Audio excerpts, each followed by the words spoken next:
Hi, I'm going to read this story called Show and Tell. It was show and tell day at school. Everyone brought something special to show to the class during show and tell time. Betty Lou hid hers in her cubby hole. Bert put a big box in his cubby. He wouldn't tell anyone what was inside. I want it to be a surprise, he said. Come on, Bert, said Betty Lou. Let's help Harry. Harry Monster was building a block castle. Nearby, Grover was reading a book, and Ernie was making a clay animal. Soon, everyone gathered around the teacher. Psst, Betty Lou, Bert whispered.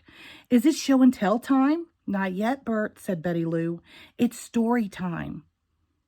Bert had trouble keeping his mind on the story the teacher read to the class. He was thinking about his show and tell surprise. After the story, everyone sat down at a table. Oh boy, Bert said. Now it's show and tell time. No, Bert, Betty Lou said.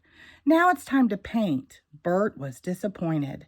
But Betty Lou loved to paint. She made a picture of a beautiful bird.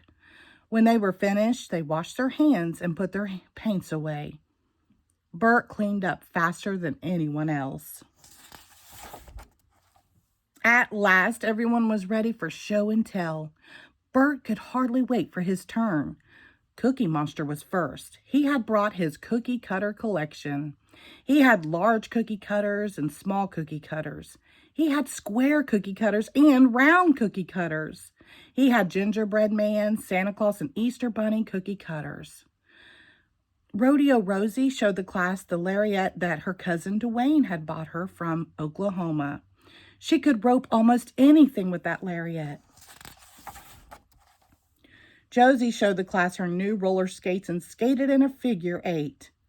Ernie paraded around the classroom to a marching beat that he played on his drum.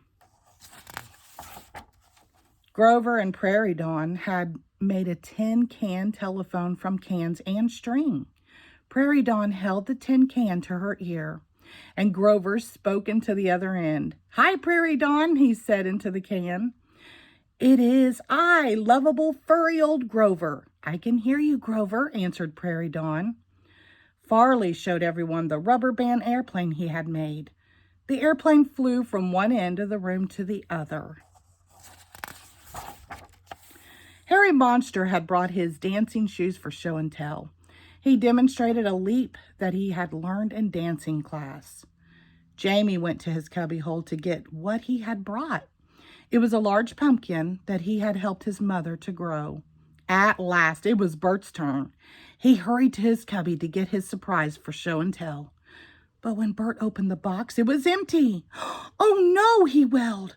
I brought a special surprise to share with you for show and tell.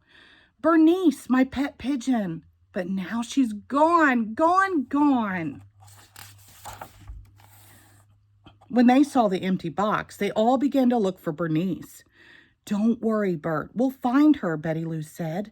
Look, pigeon tracks. Sure enough, Bernice had walked across the wet paintings and left footprints all over the room. Betty Lou followed the tracks along the art table across the bookshelf and into the play area.